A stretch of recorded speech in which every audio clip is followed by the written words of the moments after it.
Thanks for checking this video and my channel out. If you like the video, please consider subscribing and leaving a like. I upload gaming content every other day. Today I'll be giving you a few tips that I've learned in the month I've been playing Bedwars. In this video I'll give you 20 tips, which will be split up into a few different sections dealing with different parts of the game. If you are a new player, you might find some use of these, and if you've been playing for a while, you might even learn something new.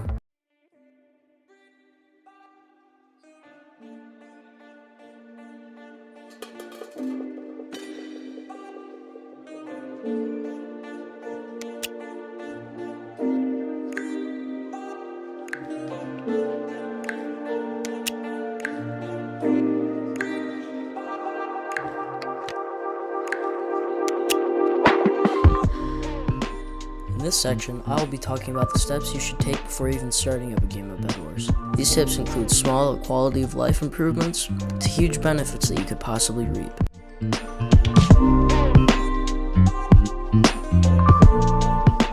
I would recommend you install Lunar or Badline client because they give you access to many minor gameplay mods and come with Optifine, a mod that greatly increases your FPS. They also come with a client-side anti-cheat. This can help you make sure that you don't get false banned from servers.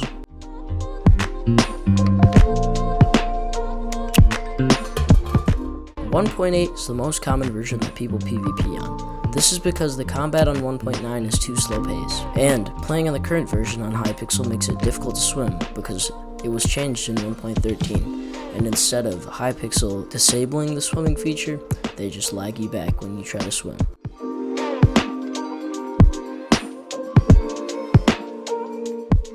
There are many ways to obtain a high CPS or clicks per second rating, such as jitter clicking. Jitter clicking is a method of clicking fast, which involves tensing the muscles in your forearm in order to induce a spasm in your hand. This method can get you about 10 to 15 CPS. I wouldn't recommend this method because it's not good for your arm and it's very painful. Drag clicking. Drag clicking is a method of clicking fast which involves owning a special mouse, such as the glorious Model O, that can register up to 100 CPS when you drag your finger over the left mouse button. If you use Badline or Lunar, you will not likely get banned for auto-clicking. And finally, butterfly clicking. Butterfly clicking is a method of clicking fast, which I personally use. It involves clicking your left mouse button with two fingers and alternating between them. I am personally able to net 20 to 30 CPS with this method, however, your mileage may vary.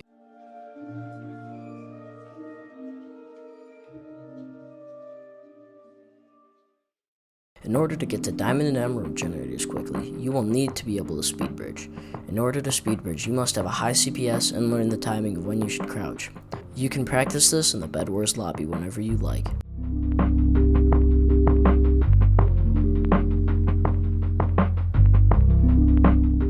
Hypixel duels are an easy way to master PvP.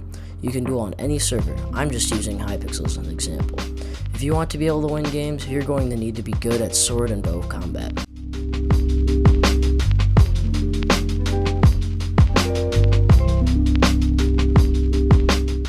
If you've ever played Bedwars before, you know that the items in solos and doubles have different prices in 3v3, v3, v3, and 4v4, v4, v4, as well as there being different maps available. The two larger team modes only have 2 emerald generators, while solos and doubles have 4. It can be confusing to switch between the two when you're just starting out, so I recommend picking one and sticking with it.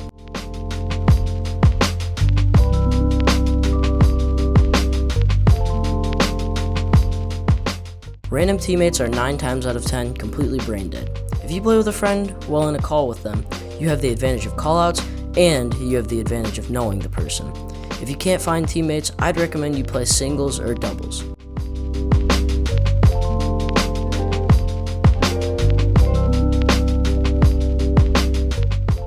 In the lobby, on the pedestal to the far right, there are dream modes. These modes include modes like Armed, where you can use guns, Voidless, where there is no void, and Ultimate, where everyone has special abilities like the ability to double jump. These modes grant no rewards and only exist for fun.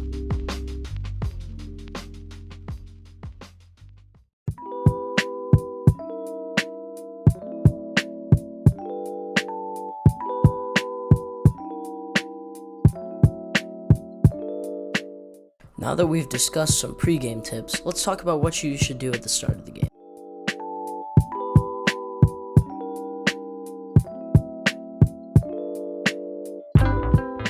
Your main threat in the early game is your two neighbors. You should bridge to one as soon as possible and take them out. After that, bother with collecting diamonds and emeralds.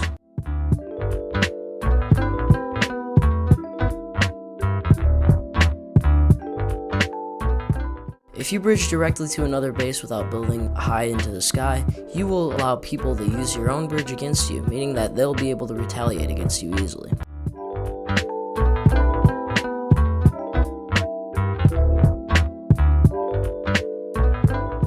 Don't pay any mind to the fact that most people have endstone and wood as the only thing in their defense.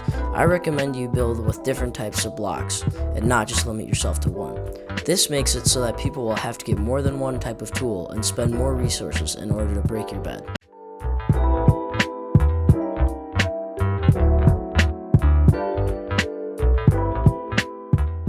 Traps will warn you when someone's at your base, allowing you to react. Depending on the type of trap, it will trigger a debuff on your opponent or a buff on you.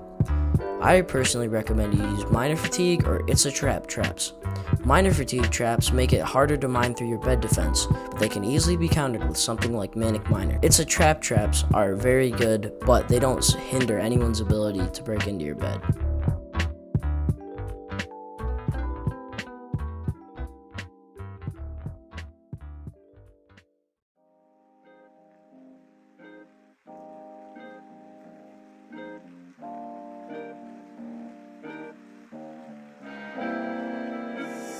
Now that we've discussed some things you should do when the game's just starting, let's talk about what you should do once you get to the mid-game.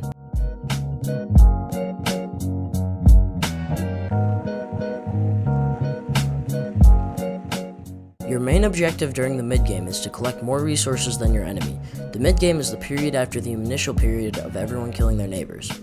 At this point in the game, about half the teams will be left and they will all compete for resources at the middle.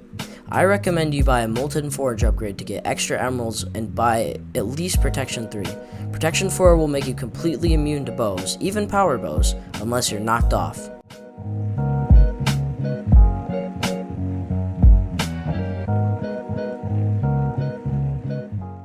At this point in the game, having your bed is very important. You will certainly fight a few, at least, enemies at mid, and you might die. If you have no bed, you'll be out of the game. But if you do have a bed, all you'll be set back is a few emeralds. So it's a good idea to keep your bed protected. Keep buying traps and thickening up your defense and you'll be perfectly fine.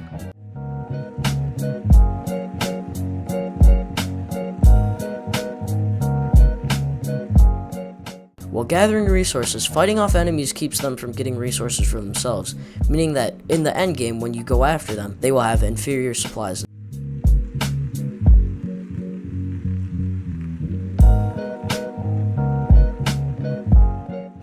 Fireballs are useful tools that destroy wood and wool. Using these, you can knock enemies off of bridges very easily and make them fall into the void. If you see someone running to their base from mid, knock them off, and when they fall and die, you'll get whatever resources they had in your inventory.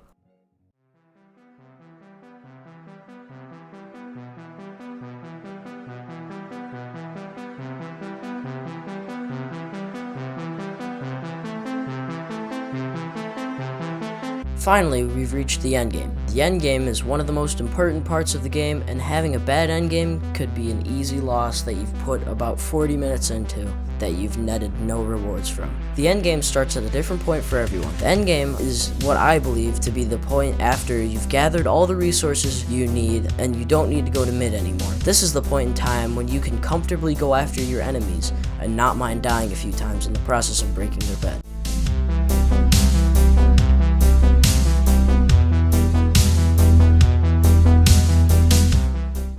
The element of surprise is one of the best ways to kill someone in Bedwars. All you need to do is purchase an invisibility potion and you'll be able to sneak around unnoticed. However, make sure your hand is empty because enemies can see what you have in your hand, even when you're invisible. Combine the invisibility potion with TNT and you'll be able to quickly destroy your opponent's bed defense before they even notice. And you'll have an open bed that you can swing your fists at and take out the team.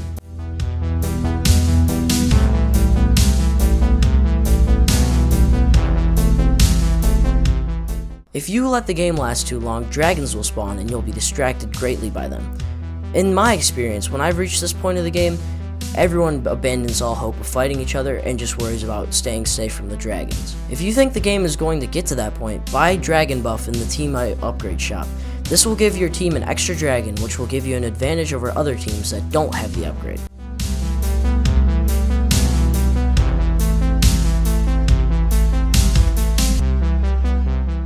If you're manually bridging during the endgame, there's a good chance that you're going to get hit by a fireball, and you'll probably fall off and die, unless you're really good. Using bridge eggs will create a bridge behind where you throw them. This will allow you to sprint across the bridge rather than bridging across, which is significantly slower. Ender pearls are slightly better than bridge eggs because they leave no evidence that someone has crossed into their base. Ender pearls do come at a price though, costing 2 more emeralds than bridge eggs in solos and doubles. However, pretty often they're better than a bridge egg.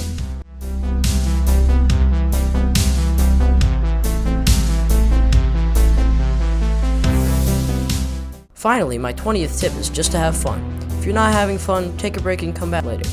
Remember that you won't win every game, but you have to have losses to make wins feel great. Thanks for watching the video. Remember to leave a like and consider subscribing. I upload every other day, and I'd love to have you join our community. Feel free to leave a comment giving me ideas for future videos. And with that, peace.